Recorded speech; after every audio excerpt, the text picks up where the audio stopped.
Assalamualaikum warahmatullahi wabarakatuh. Ketika Rasulullah Shallallahu Alaihi Wasallam dituntut kafir Mekah, kita tahu kan mereka nuntut apa misalnya?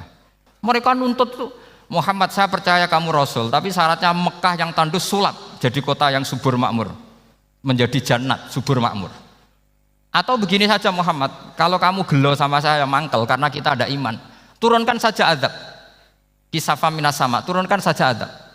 Atau begini Muhammad, kamu kan bilang utusan Allah, kamu datang saja bersama Allah digandeng gitu, digandeng terus sama Allah diangkat tangan kamu, dimaklumatkan kalau kamu Rasulnya. Karena mereka dengan logika yang salah, yang dikatakan mukjizat itu sesuatu yang seperti itu. Artinya kalau kamu berpikir mukjizat yang seperti itu, berarti Anda turunan kafir Quraisy.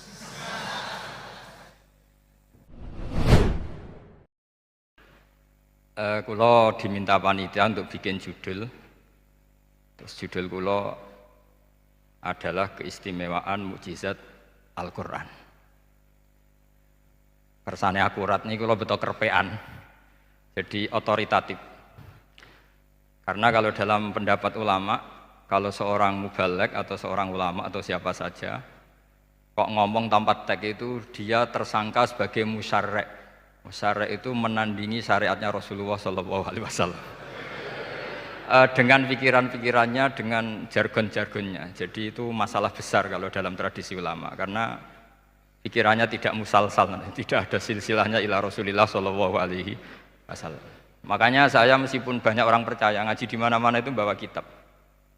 Satu ya tadi niat ngerpek tadi supaya saya dulu masih ingat zaman di Sarang itu kalau tes itu banyak yang bawa kitab. Ketika ditanya, ini namanya ngerpek? Enggak Pak, mutolaah itu tanpa batas. Jadi mutolaah itu kapan saja. Yang agak kriminal itu kasus ujian nasional. Itu ada seorang guru SD. Ini kisah nyata, ingin membocorkan ujian apa? Nasional. Itu kan jelas kriminal itu. Si guru SD tadi berdalih gini, wong ujiannya mungkar nakir saja dibocorkan, apalagi ini ujian negara. Karena semua kiai itu kan mengajari kita marrobuka waman nabi, itu kan mengecewakan mungkar nakir, artinya kan membocorkan ujian. Singkat cerita kiai tadi itu, guru tadi, kalau nggak percaya tanya Gus Bah. Akhirnya rombongan guru SD tanya ke saya, apa betul Gus ujian boleh dibocorkan? Analoginya kiai-kiai bocorkan ujiannya siapa? Mungkar nakir. Karena saya ya NKRI harga mati, saya bilang tertawa-tawa. Kalau saya jawab gak kriminal dimarahin polisi. Kalau saya jawab kriminal, analoginya dengan mungkar nakir memang yang membocorkan itu apa? Gak usah diteruskan, kalau saya bilang boleh nanti jadi kriminal. Dan agama ini adalah analogi. Analogi itu kias. Sehingga saya di sini insya Allah serius sekali membawa makalah mukjizatnya Quran. Kenapa demikian? Memang saya merasakan dan semua yang hadir di sini pasti merasakan bahwa mukjizatnya Quran itu luar biasa.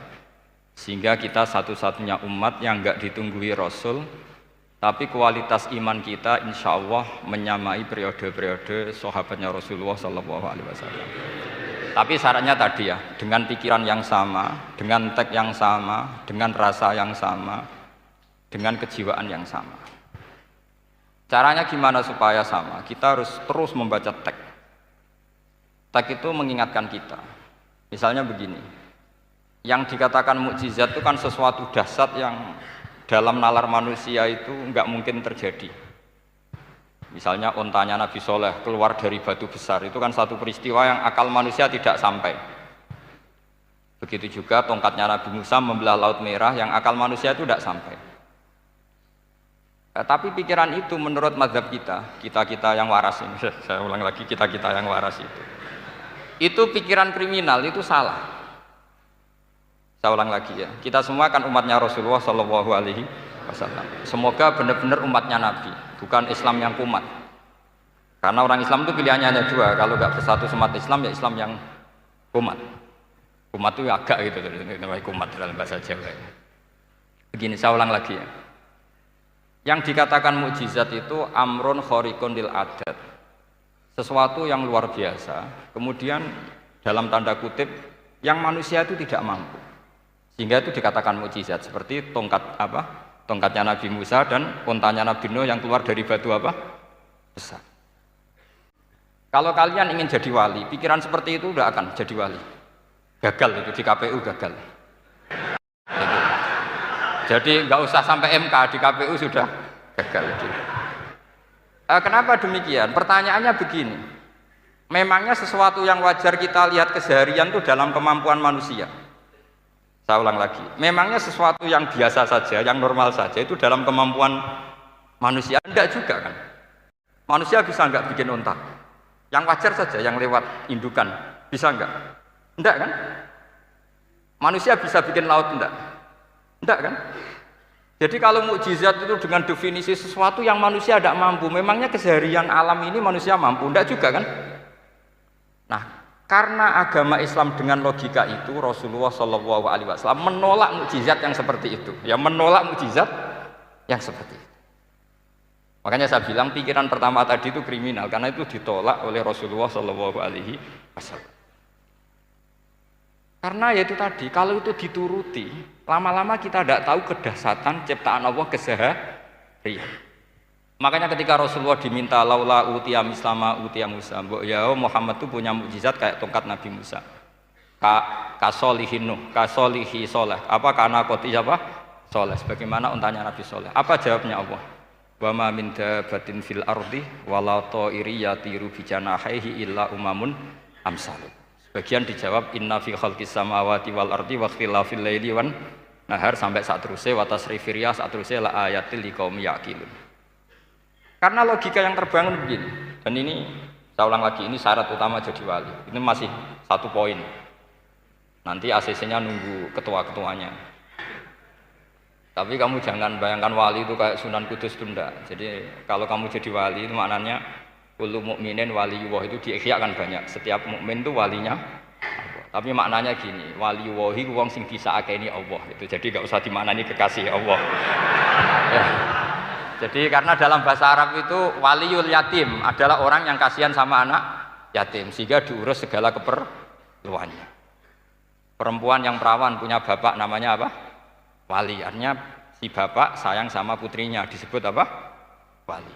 Jadi nanti kalau kamu jadi wali dengan makna yang tadi kullu mukminin waliyullah. Setiap mukmin adalah orang yang dikasihani Allah dan insya Allah semua kita masuk. Paham ya? Ya enggak wali songo itu baru maknanya waliyullah sing sayang Allah. Kayaknya kita belum daftar yang ke situ nanti itu. Ada urutannya. Saya ulang lagi ya. Kalau kita mengakui kudrohnya Allah nunggu mukjizat, yaitu nunggu tongkatnya Nabi Musa membelah Laut Merah, nunggu ada unta keluar dari batu, maka itu kecelakaan besar dalam tauhid, kecelakaan besar dalam kesaksian kudrotullah. Kenapa? Karena alam yang kita lihat keseharian juga tidak dalam kemampuan kita. Alam yang kita lihat keseharian juga tidak dalam kemampuan kita. Misalnya begini, kalau kamu melihat nyamuk, itu pertama Quran turun tentang nyamuk, itu orang munafik komentar, wah Tuhannya Muhammad kurangan stok, sampai contoh saja hanya seekor nyamuk. Tapi apa kata Allah? Innallaha la yastahi ayyadriba masalam ma ba'udatan fama fawqa. Nyamuk itu bukan sekedar kecilnya. Tidak usah kamu bikin nyamuk yang ada nyawanya, itu terlalu sulit. Sampean semua tak suruh bikin patungnya nyamuk. Gampang mana bikin patung nyamuk sama gajah? Tidak usah dikasih nyawa. Terus cari tatahnya itu dari mana? Orang Jepara pun tidak akan bisa. Belum nanti bentuk alat kelaminnya. Belum nanti uratnya alat kelamin. Belum nanti punya jantung, jantung punya urat. Jantungnya nyamuk juga punya kuman. Kumannya juga punya organ tubuhnya punya urat. Apa itu tidak lebih dahsyat ketimbang tontonan mukjizat yang diperagakan para nabi-nabi sebelum Rasulullah Shallallahu Alaihi Wasallam? Maka sebetulnya ketika Quran saya katakan mukjizat ila yaumil qiyamah adalah pertunjukan Allah bikin nyamuk. Innallaha la yastahi ayyadriba masalam ma ba'ud. Itu bagi orang alim percontohan nyamuk itu lebih dahsyat ketimbang percontohan mukjizat Nabi Musa membelah Laut Merah. Juga lebih dahsyat ketimbang pertunjukan Nabi Soleh ketika mengeluarkan unta dari apa? Batu. Dong, jelas nih ya. Maka umat Rasulullah terutama ulamanya harus ngomong seperti ini terus. Dengan cerita seperti ini maka Quran jauh lebih dahsyat. Makanya mukjizatnya Quran tanpa apa batas. Jelas ya.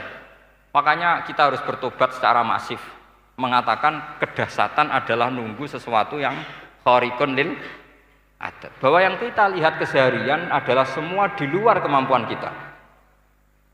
Lah kita ini kan keliru, yaitu tadi, wah onta keluar dari apa? Batu. Laut Merah terbelah, ini dahsyat, manusia tidak akan mampu. Memangnya manusia pernah mampu bikin laut? Memangnya manusia pernah mampu bikin nyamuk? Memangnya manusia pernah mampu bikin telur ayam? Karena keseharian seakan-akan ini tidak ayatnya Allah Ta'ala. Itu kebodohan. Makanya tidak mungkin jadi wali. Yang jenis seperti ini ya kan jadi wali. Sama tenang saja, nanti saya paling nggak sampai 1 jam karena saya tidak biasa ngaji umum. Saya mau itu karena menghormati bapak saya, karena buyut saya itu orang Damaran, namanya Mbak Hafsah. Hafsah binti Maksum bin Soleh bin Asnawi Sepuh. Jadi saya ini ya turunan asli orang Kudus. Jadi saya datang tidak dalam rangka hormat jenengan, hormat bapak saya sendiri sebetulnya. Jadi jenengan tidak punya hak adami sama saya, karena saya datang tuh hormat bapak saya. Tapi saya ingin melatih iman yang benar. Saya ulang lagi, saya ingin melatih iman yang benar, karena ini penting. Sehingga Allah cara menjelaskan iman itu aja inna fi khalqis samawati wal ardi. Kamu lihat saja langit dan bumi. Seterusnya sampai waqtilafil laili wan nahar, sampai wal fulkil lati tajri fil bahri, terus sampai wa tasrifir riyah. Ini semua tontonan yang kita lihat semuanya di luar kemampuan kita. Itu tadi contoh paling gampang, nyamuk. Kayak apa? Apapun profesornya seseorang, apa bisa bikin nyamuk? Tidak usah yang bernyawa, patungnya saja. Coba nyamuk itu punya organ tubuh enggak? Punya. Organnya ada kumannya enggak? Ada. Alat kelaminnya ada bolongannya enggak kira-kira? Ada. Kayak apa sulitnya? Jadi andaikan saya ke umatnya Nabi Musa terus bengkei lah sama Nabi Musa, ini gue Nabi Musa keren punya tongkat. Saya akan bilang Rasulullah lebih keren karena punya Quran. Anda di sini makna kenapa mukjizatnya Quran dikatakan afdolul mukjizat, mukjizat paling keren, paling hebat. Karena menjadikan manusia punya nalar yang lebih objektif. Artinya lebih objektif. Kenapa kita hanya kagum dengan sesuatu yang dahsyat? Dengan alasan kita tidak mampu. Memangnya dengan hal-hal yang keseharian kita mampu? Tidak juga kan? Jelas ya? Mohon bener nih ya? Mohon bener di mana ini? Mohon gini malam selai didandani bareng-bareng. Mohon bener ya? Sehingga iman di era Rasulullah SAW itu gak lagi butuh sesuatu yang khariqun lil. Kedua pertimbangannya Rasulullah Muhammad SAW, mukjizat yang khariqun lil adat itu resikonya lebih tinggi untuk tidak abadi. Nanti saya bacakan takbirnya. Misalnya tongkatnya Nabi Musa itu hanya disaksikan oleh orang yang di era itu pun yang kebetulan menyaksikan. Saya ulang lagi ya, resiko mukjizat mahsusah istilahnya, mukjizat yang bisa dilihat dengan indera, itu resikonya hanya dilihat orang yang di saat itu menyaksikan. Gimana? Ini prosedur. Agak gaul nih. Nggih peci, mboten. Terus gimana? Oke. Saya teruskan lagi ya. Niki mau normal nih. Mboten kebanteran nih. Mboten kebanteran nih. Saya ulang lagi ya. Jadi yang dikatakan mukjizat itu seringnya kan dikasih definisi satu pertunjukan yang di luar kemampuan manusia. Sehingga tongkat Nabi Musa membelah Laut Merah disebut apa? Mukjizat. Ontanya Nabi Soleh keluar dari batu disebut apa? Terus lucunya disebut alasannya karena manusia tidak mampu. Memangnya manusia mampu bikin onta normal yang lewat indukan? Mampu enggak?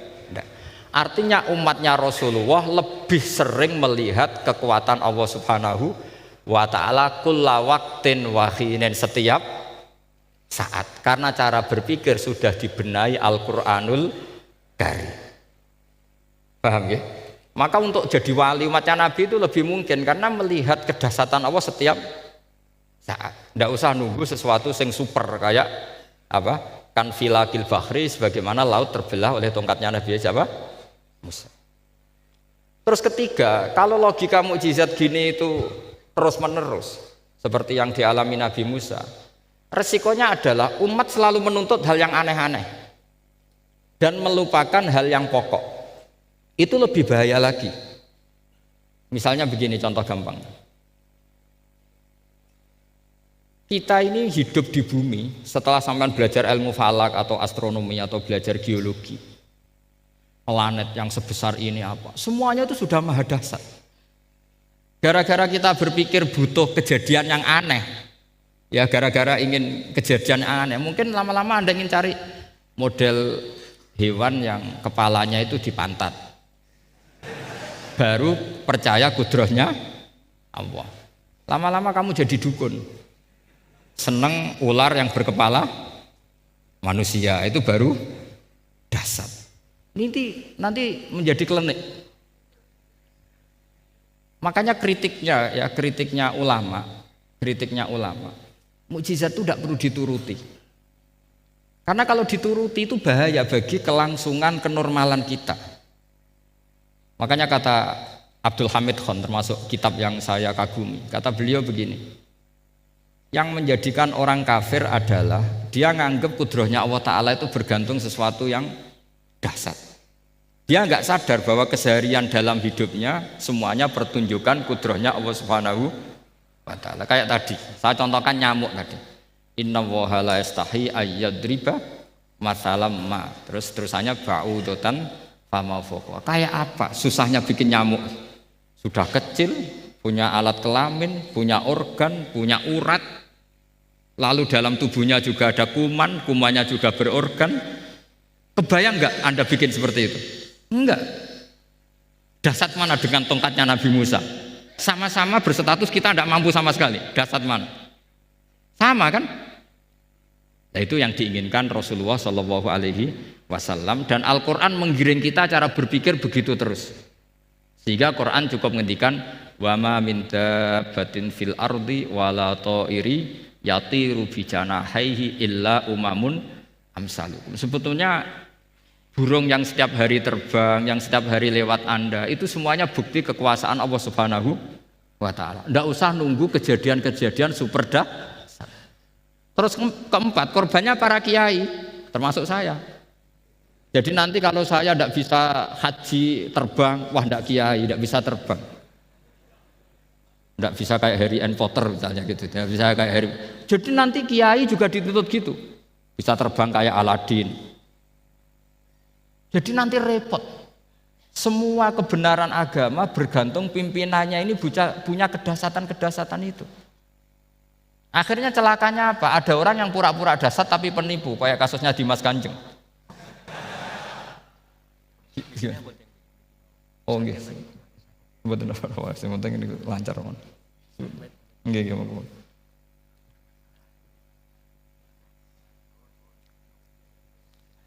Jadi makanya nanti itu saya akan memberi penjelasan tentang apa? Mukjizatnya Al-Quran, kenapa disebut mukjizat paling apa? Dahsyat. Ini saya bacakan tag pokoknya ya, supaya sampean tahu. Ini tabaruk sama Imam Bukhari ya. Redaksi yang diriwayatkan Imam Bukhari, qala Nabi sallallahu alaihi wasallam, ini ikut kitab Fadhailil Quran. Ma minal anbiya'i nabiyyun illa u'tiya minal ayat ma misluhu amana alaihil bashar wa inna ma kana alladhi utituhu wahyan awhahu wa ilayya fa arju an akuna aktsarahum tabi'an yaumal qiyamah. Jadi semua nabi punya mukjizat, yang lewat mukjizat itu orang dipaksa iman karena dahsyat tadi. Saking dahsyatnya terus cocok tidak cocok itu percaya. Tapi kata Rasulullah, mukjizat saya itu berupa wahyu, yaitu Al-Quran. Dan saya berharap dengan mukjizat itu saya adalah nabi paling banyak pengaruhnya yaumal qiyamah. Maknanya paling banyak orang yang iman. Terus di sini dikomentari oleh sarehnya ya, oleh penyarahnya yaitu Ibnu Hajar Al-Asqalani. Ya saya baca Arabnya saja. Sampean harus pura-pura paham jadi keren. Jangan minta saya terjemah nanti harus pura-pura paham. Bagus kok, mantas sabah biqaumin fahuwa minhum. Jadi bergaya orang kaya ya dikira apa? Kaya. Bergaya ulama ya dikira apa? Ulama. Nanti bergaya wali juga dikira wali. Saya baca ya, ini luar biasa menurut saya. Al makna annal mu'jizati al madiyata kanat khissiyatan tusyahadu bil absor kana qoti soleh wa asa Musa. Wa mu'jizatul Qur'ani tusyahadu bil basirah. Jadi kayak tadi, kedahsyatan tongkat Musa itu karena apa? Laut kok bisa dibelah sebuah tongkat. Itu aneh. Kalau maknanya aneh adalah di luar kemampuan manusia, nyamuk lebih aneh. Kayak apa susahnya bikin organ apa? Nyamuk yang sekecil itu. Artinya bedanya apa? Tongkatnya Nabi Musa dengan pertunjukan nyamuk yang sama-sama mengarah satu titik, yaitu mengakui absolutisme kudrahnya Allah Subhanahu. Sama ndak? Sama. Sehingga umatnya Rasulullah tidak perlu ditunggoni mukjizat simsalabim. Cukup penalaran akal. Ini namanya basirah apa? Basirah. Nggih jelas ya? Mohon sampean ra usah kepen roh tongkatnya Nabi Musa toh. Cekap melihat apa? Nyamuk. Ya sudah bagus, sudah maju, sudah keren. Ya jelas ya. Li'annal ladzi yusyahadu bi ainir ra'si yang qaridu binqiradi musyahidihi walladzi yusyahadu bi ainil aqli baqin yusyahiduhu kullu man jaa ba'dal awwali mustamirron. Sesuatu yang dipertontonkan lewat sesuatu yang fisik kayak tongkat Nabi Musa, itu yang percaya langsung tentu yang melihat. Setelah itu ada yang percaya, ada yang enggak. Bisa saja itu hoax, bisa saja macam-macam. Tentu yang enggak percaya tentu salah, ya kita sepakat. Tapi tetap saja yang enggak menyaksikan itu bisa saja enggak percaya. Paham ya? Tapi logika kedahsyatan nyamuk, siapapun yang punya nalar percaya.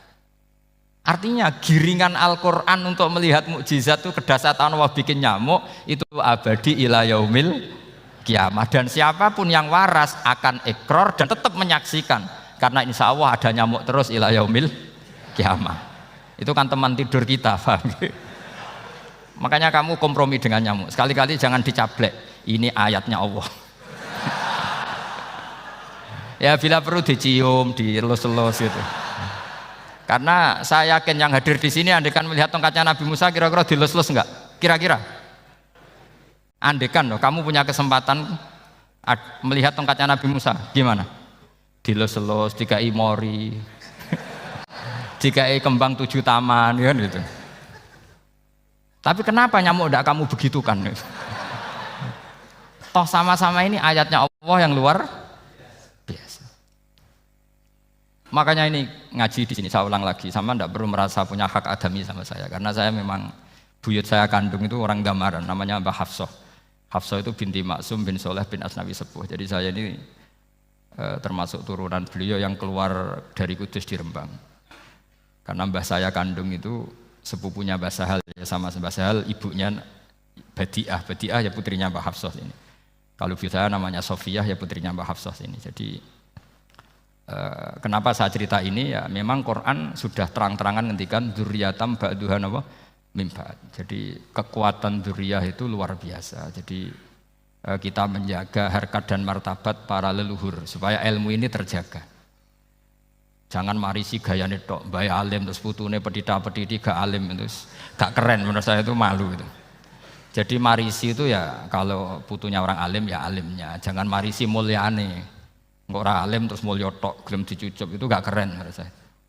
Niru alimnya dulu baru sama-sama dicucup itu baru betul, paham ya? Jadi ada aturannya lah. Saya teruskan. Sehingga Quran kalau menggiring mukjizat, ketika Rasulullah SAW dituntut kafir Mekah, kita tahu kan mereka nuntut apa misalnya? Lan nu'mina laka hatta tafjura lana minal ardi napa yam bu'a au takuna laka jannatum min nakhili wa inabin fatufajjiral anhara khilalaha napa tafsira au tusqitas samaa kama zamta alaina kisafan au ta'tiya billahi wal malaikati qabila au yakuna laka baitum min sukhrufin au tarqa sama. Masih mereka bilang gini, walan nu'mina liruqiyika hatta tunazzila alaina kitaban naqra'u. Mereka nuntut tuh, Muhammad saya percaya kamu Rasul, tapi syaratnya Mekah yang tandus sulap, jadi kota yang subur makmur, menjadi jannat subur makmur. Atau begini saja Muhammad, kalau kamu gelo sama saya mangkel karena kita ada iman, turunkan saja azab. Kisafam minas sama, turunkan saja azab. Atau begini Muhammad, kamu kan bilang utusan Allah, kamu datang saja bersama Allah digandeng gitu, digandeng terus sama Allah diangkat tangan kamu, dimaklumatkan kalau kamu rasulnya. Au ta'tiya billahi wal malaikati qabila. Karena mereka dengan logika yang salah, yang dikatakan mukjizat itu sesuatu yang seperti itu. Artinya kalau kamu berpikir mukjizat yang seperti itu, berarti Anda turunan kafir Quraisy. Anda turunan apa? Kafir Quraisy. Maka nggak boleh berpikir mukjizat seperti itu. Nyatanya Allah cukup menjawab dengan ayat wa ma min dabbatin fil ardi wala ta'iri yatiru bi janahihi illa umamun amsalukum. Dijawab lagi inna fi khalqis samawati wal ardi waqtilafil laili wan nahar wal fulkil lati tajri fil bahr saturuse la ayatil liqaumi yaqin. Semudah itu kita iman kedahsyatan kudrahnya Allah. Cukup melihat kerbau. Kok bisa ya jaga populasinya? Padahal nggak pernah dia seminar cara jaga populasi. Nyatanya tetap terjaga. Tanpa lamaran ya bisa jaga keturunannya. Tanpa sesar ya anaknya lancar. Tanpa sesar kan? Artinya mereka bisa. Karena di sini ada kudratullah. Ada apa? Ada kudratullah. Nah kalau iman seperti itu, Anda baru betul. Yaitu yang disebut Allah ya tanazzalul amru bainahunna lita'lamu annallaha ala kulli syai'in qadir wa annallaha qad ahata bi kulli syai'in ilma. Semua urusan di alam raya ini hanya Allah ingin mempertontonkan bahwa saya kuasa. Jadi tidak perlu nunggu yang aneh-aneh. Sehingga andaikan saya ketemu Nabi Musa dan ketemu Rasulullah Muhammad SAW, pasti saya milih Nabi Muhammad sebagai ketua.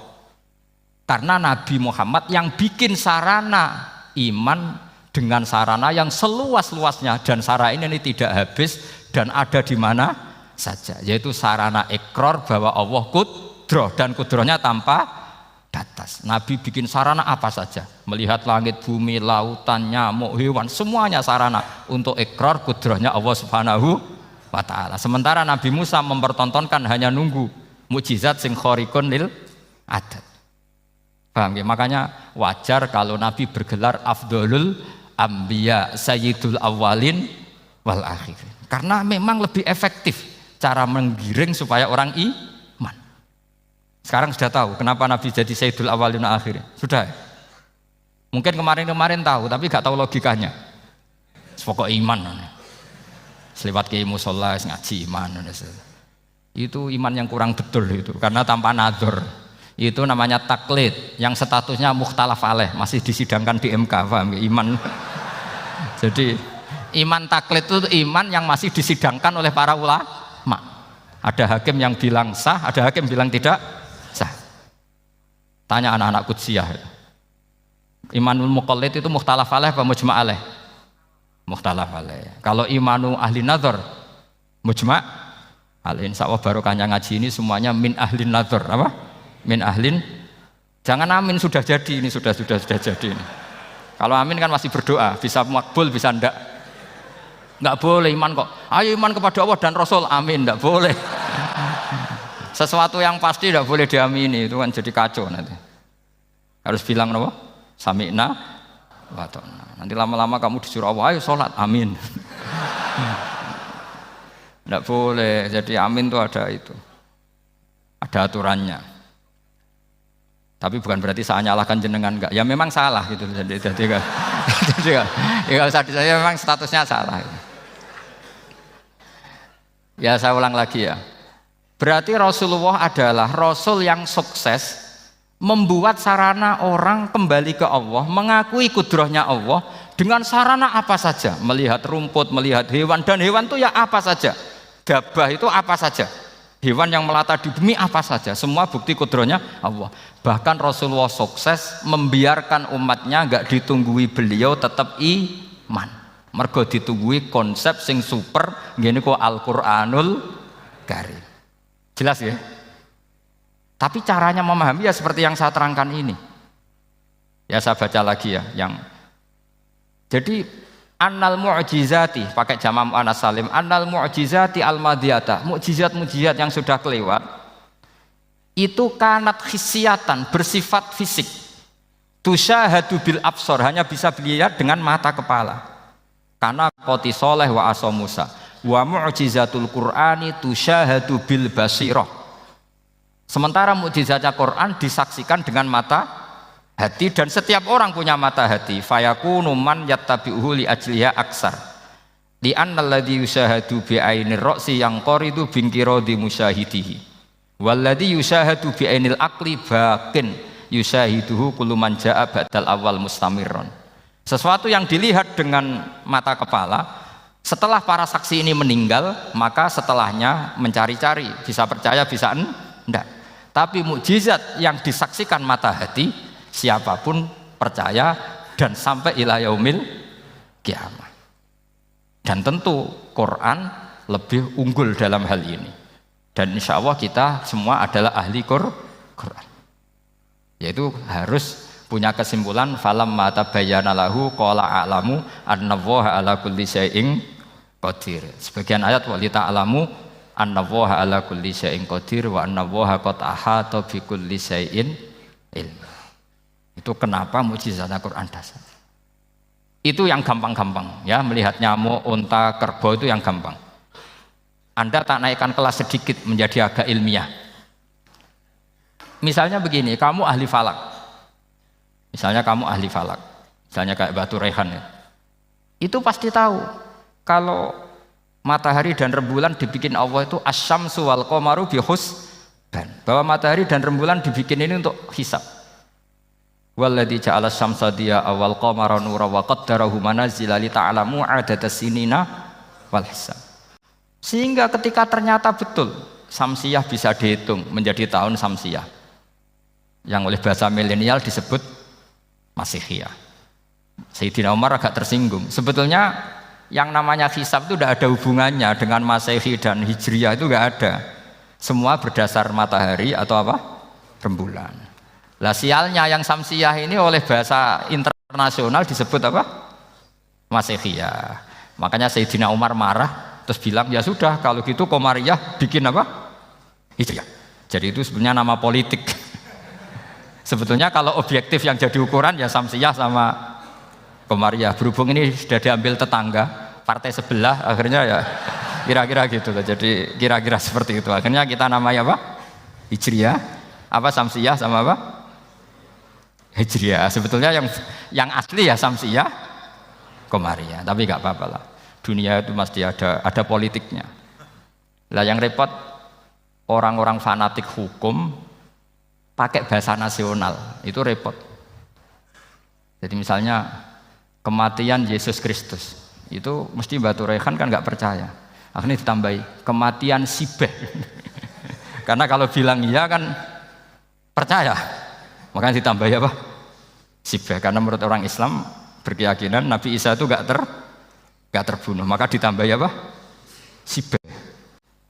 Saya dulu pernah usul, karena beliau itu kalau manggil bahasa itu bude, jadi saya pernah sowan usul. Mbak ditulis gini saja, Mbak. Kematian Yesus dalam kurung katanya.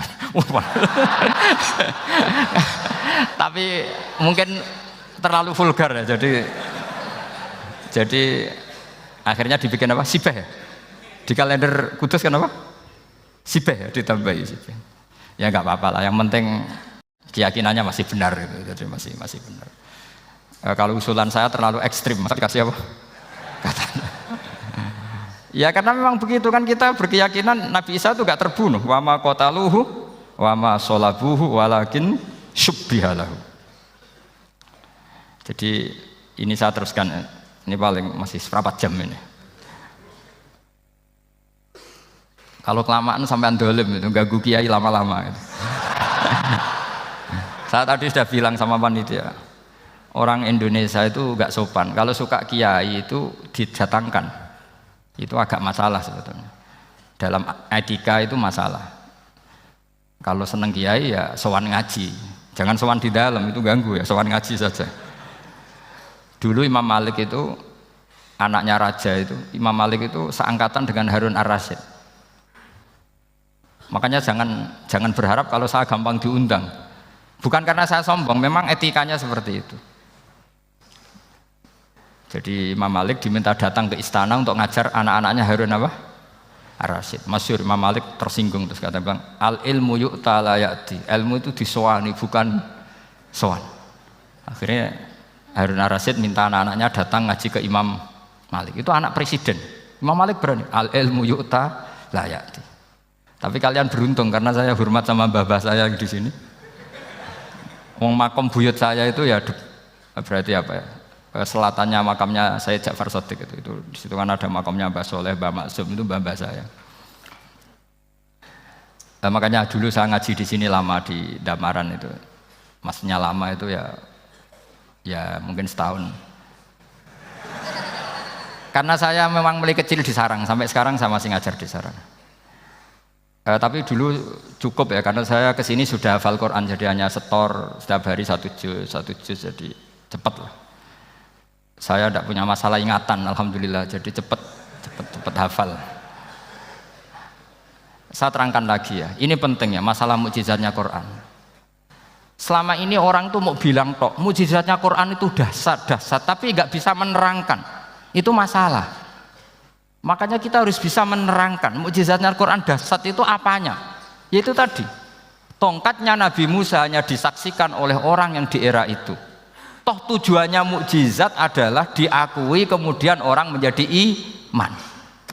Lalu Rasulullah SAW beliau sudah intaqala ila rafiqil a'la. Tapi konsepnya Quran menjadikan orang yang enggak ditunggui beliau tetap iman ila yaumil kiamah. Itu yang maksud fa'arju an akuna aktsarahum tabi'an yaumal kiamah. Mukjizat saya itu cukup Quran kata Nabi, dan dengan mukjizat itu orang akan iman ila yaumil kiamah. Caranya seperti ini.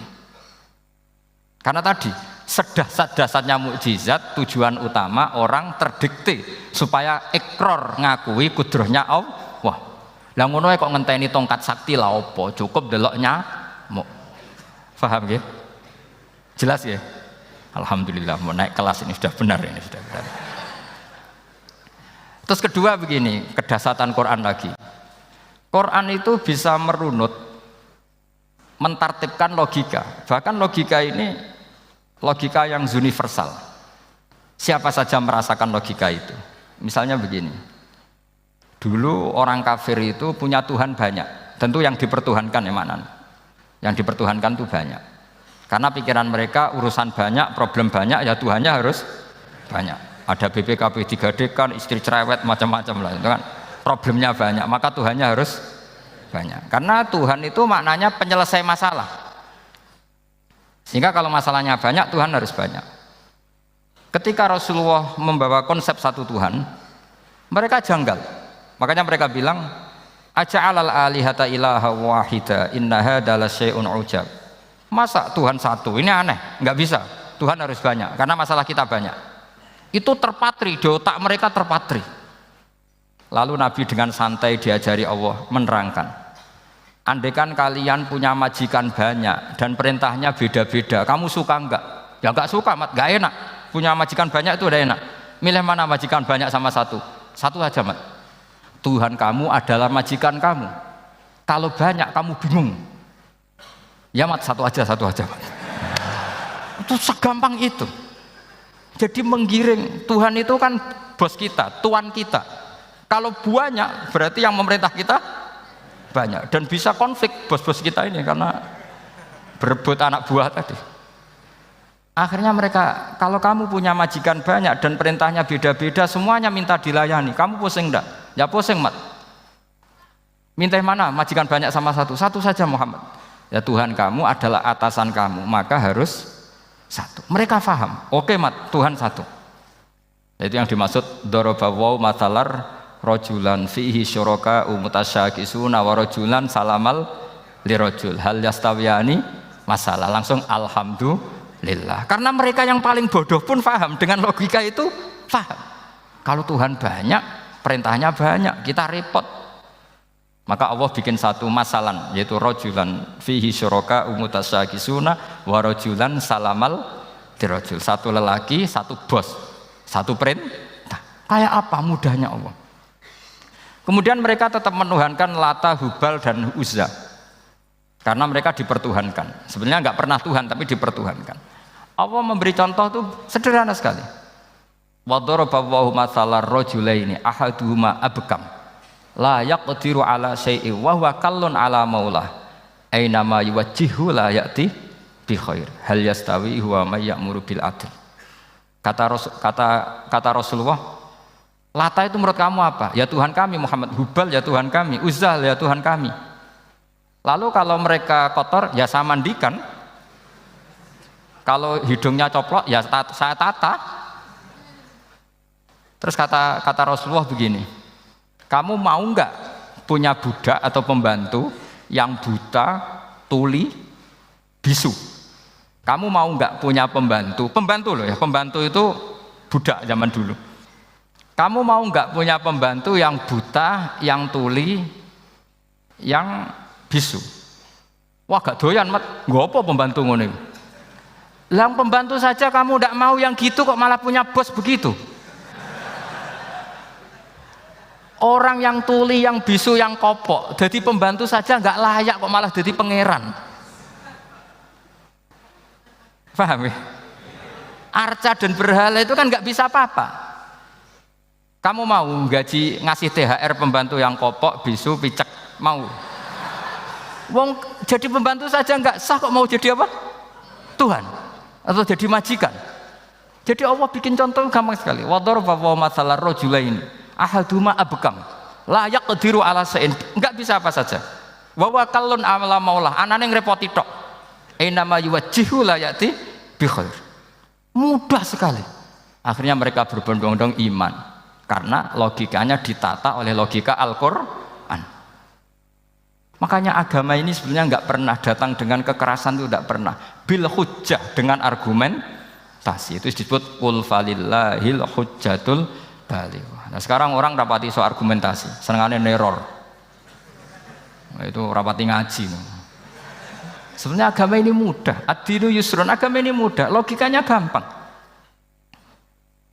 Untuk tidak menuhankan Yesus atau Isa, Quran juga datang dengan penjelasan yang enggak jelimet, yang gampang saja.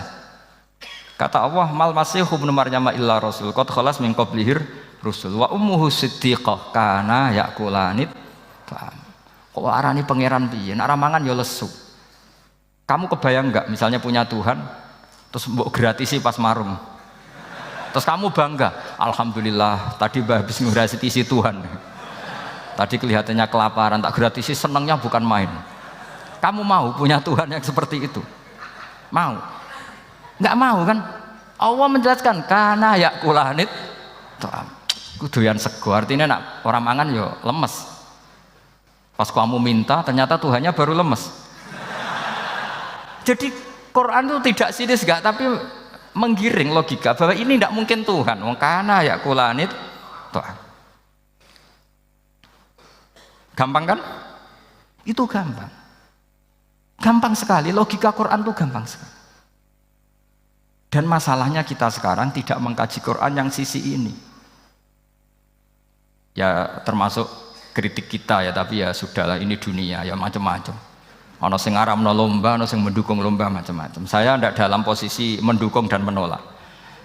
Saya 0-0, jadi tidak ke kanan tidak ke kiri dalam konteks tadi. Karena ya sudahlah, itu sudah takdir, semuanya takdir. Ada yang setuju lomba, ada yang mengharamkan apa? Lomba. Tapi sebetulnya kalau kita berpikir Quran diturunkan ya untuk yang saya terangkan ini, menjaga logika agama al-hujjah al-balighah ila yaumil kiamah. Karena kita tidak perlu tongkat lagi Nabi Musa, enggak perlu ontanya Nabi Soleh. Cukup dikawal aturan-aturan iman yang cukup mudah dan kita temukan di mana saja ayat-ayat itu. Yaitu wa ma min dabatin fil ardi wala ta'iri yatiru bi janahihi illa umamun amsalukum, atau inna fi khalqis samawati wal ardi, dan seterusnya. Nah, cara berpikir gimana Gus? Gampang tadi. Kalau tongkat Nabi Musa membelah laut adalah hal yang kita tidak mampu. Memangnya kita mampu bikin langit bumi? Tidak mampu kan? Berarti ini sudah cukup menjadi ayat kekuasaannya Allah. Jelas kan?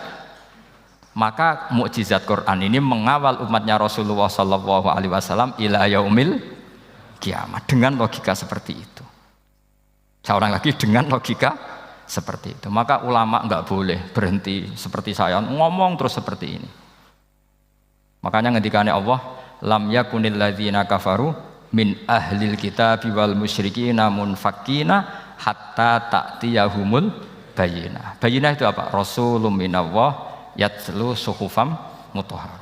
Orang kafir semuanya kata Allah, baik berkategori kafir musyrik maupun kafir ahli kitab, itu tidak akan tercerabut dari akar kesalahan mereka, dari cara berpikir mereka, hatta ta'tiyahumul bayyinah, sehingga datang satu kejelasan yang jelas welo-welo. Itu apa? Rasulun minallah yatlu suhufam mutahhar, yaitu rasulnya Allah yang membaca sahifah-sahifah suci, maknanya Al-Qur'an. Untuk menafikan ketuhanan berhala, ketuhanan Yesus kita cukup dengan konsep Quran. Kayak tadi kana yakulanit, termasuk untuk menafikan Tuhan balita, paham ya? Tuhan apa? Fir'aun. Ini contoh terakhir, sampean siap-siap saja selesai. Karena saya memang mau selesai ini, bukan guyon, memang mau selesai. Karena menurut saya mukjizatnya Quran itu jelas. Jadi diterangkan seperempat jam ya jelas, 10 menit ya jelas. Kalau kamu butuh lama, berarti kamu menyaksikan kejelasan Al-Quran. Dan itu kriminal besar itu. Kalau nggak boleh dibahasakan murtad besar ya kriminal apa besar. Ini enggak guyon, betul itu. Saya tadi mau nyontohkan apa tadi? Tuhan balita ya. Fir'aun itu berdebat sama Nabi Musa. Singkat debat begini. Kalau nggak salah di J19, kalau nggak salah di surat Syu'ara. Dicari sendirilah. Pertama ditanya gini, Musa kamu kesini ada apa? Ya bawa konsep Tuhan. Yang jelas itu tidak kamu. Ya. Lalu Tuhan kamu siapa? Rabbus samawati wal ardi, yang menuhani langit dan bumi. Si Fir'aun masih berkelit. Begini, soal yang di bumi, saya jalan-jalan kemana-mana setahu saya yang jadi Tuhan saya. Ma'alim tulakum min ilahin apa? Ghairi, di mana-mana yang dituhankan saya. Soal kemungkinan di langit begini, tunggu saya. Terus di Haman dipanggil. Ya Haman ibnili sarhal ali abluhul asbab as-samawati fa'attali'a ila ilahi Musa. Haman, bikinkan piramida yang tinggi. Saya mau lihat Tuhannya Musa, apa betul ada? Padahal andaikan terjadi piramida kan Tuhan pun nggak bisa dilihat. Wong sampean yang wali saja tidak bisa melihat. Wali tadi yang sing disakeni Allah tadi itu aja nggak bisa melihat. Apalagi Fir'aun. Akhirnya Nabi Musa sadar bahwa logika itu tidak masuk ke Fir'aun, tidak masuk. Padahal ada pengawalnya banyak. Dan karena semua Nabi Fatona itu ibarat mobil ganti gigi, ganti argumentasi. Gini saja, yang menuhani leluhur kamu, mbah-mbah kamu, itu sontak kaget Fir'aun. Pengawalnya ya kaget. Oh iya, kalau Fir'aun ini Tuhan, mbah-mbahnya tanpa Tuhan. Kan Tuhannya datang terlambat. Berarti mbah-mbahnya dulu itu tanpa Tuhan, karena ini ada Tuhan balita itu ada itu. Akhirnya hampir separuh, mungkin hampir semua pengawalnya Fir'aun itu iman semua. Meskipun yaktumu imanahu, ini yang diceritakan Quran, wa qala rajulun mu'minun min ali fir'auna yaktumu imana. Karena runtuh, semua logika Fir'aun sebagai Tuhan itu runtuh. Hanya dengan logika, kalau kamu Tuhan, lalu mbah-mbah kamu Tuhannya siapa? Fir'aun mangkel. Wah bahaya logika Musa, tangkap Musa, udah gak debat lagi. Kayak apa mudahnya logika Quran untuk menafikan ketidaktuhanan Fir'aun. Yaitu mengatakan Rabbukum wa Rabbu abaikumul awwali. Karena dikatakan Tuhan langit, Fir'aun masih berkelit. Nanti dulu saya mau bikin piramida, mau saya lihat ada enggak Tuhan kamu. Nabi Musa langsung ganti gigi, yang nuhani mbah-mbah kamu. Orang kan berpikir, ini kalau Tuhan betul, lalu orang-orang dulu Tuhannya siapa? Kan Tuhannya datang terlambat. Nah itu lagi-lagi, dan kita baca Quran itu ila yaumil kiamah. Makanya tidak ada umatnya Rasulullah SAW kemudian imannya itu ada syak, nggak ada sama sekali. Karena dzalikal kitabu la raiba fihi mir rabbil alamin. Ya, mohon cekap ya. Mpun gampang dong. Masalah sama kalau masalah. Jadi karena kebenaran Quran itu adhar wa adhar, sangat jelas. Sehingga nggak perlu butuh orasinya saya. Sebenarnya nggak perlu. Saya yakin, sampean sebelum saya terangkan ya sudah iman, sudah betul. Ini kan akal-akalan saja saya dimanfaatkan. Karena ya menurut saya itu ya sudah adharu min samsi dhahira kalau dalam bahasa Arab. Kebenaran sejati itu lebih jelas ketimbang matahari di siang hari. Karena ya tadi logika. Ya saya tambah satu contoh lagi, semoga ini selesai betul. Kemudian Quran misalnya gini, sampean tak bedai. Kamu bisa melihat itu karena apa? Ini misalnya apa? Kertas yang saya bawa ini kan kuning. Kamu bisa melihat itu karena apa? Mata kan? Nah itu masalah. Karena melihat kamu dengan mata, sekali ini tak tutupi, kamu tidak tahu. Atau kamu jauh menjadi tidak tahu. Karena mata bisa terhalangi oleh jauh atau tertutupi. Beda dengan Allah. Allah itu kalau merumuskan tahu itu bukan karena melihat, karena menciptakan. Makanya Allah bilang ala ya'lamu man khalaqa. Apakah tidak tahu orang yang membuat? Misalnya ini, kertas ini kuning. Sama saya tak tutup begini. Kemudian kitab ini tak tinggal, saya datang ke Jakarta. Saya tetap tahu enggak kalau dalam ini ada kertas kuning? Tahu, karena saya yang menciptakan. Paham ya? Kamu bangun satu bangunan, di dalamnya ada besi ukuran sekian. Di situ kamu menyimpan emas setengah kilo. Setelah kamu pergi kemana-mana masih tahu enggak? Tahu, karena kamu yang menciptakan. Sehingga ketika kita janggal, masa Allah pirsa semua alam ini? Logikanya gampang, masa yang bikin tidak tahu? Makanya Allah bilang ala ya'lamu man khalaqa. Paham ya? Jadi gampang sekali, mukjizatnya Quran tuh gampang sekali. Nararo kebangetan gitu. Al-Fatihah.